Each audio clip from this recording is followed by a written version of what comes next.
Quest Audiobooks presents an unabridged recording of Murder on the Train by Faith Martin, narrated by Alison Campbell. Chapter 1.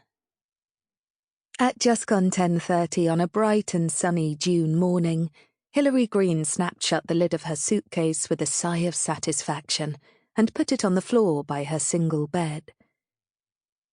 As she glanced out of the porthole of her narrowboat's window, a heron landed on the opposite bank of the Oxford Canal, where she was permanently moored in the village of Thrupp.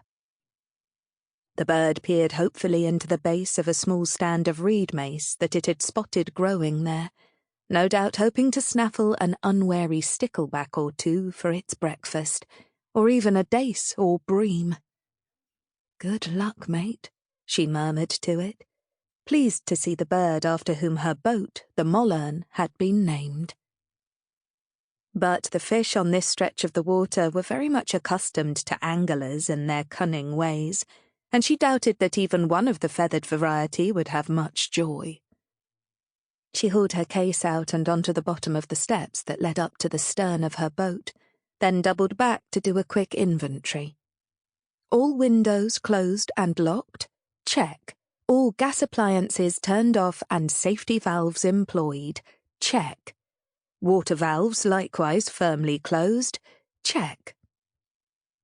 It felt odd to be leaving her home, knowing that she wasn't going to be returning to it for another 2 weeks. But then she hadn't been on a holiday in years.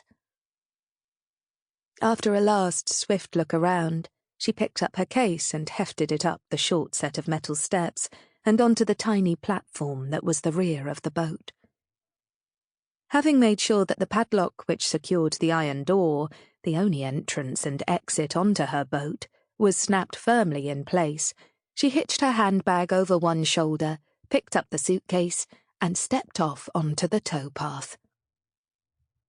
Cow parsley frothed in a creamy line alongside the nearest farmer's field, and butterbur and burdock competed to encroach on the narrow pathway.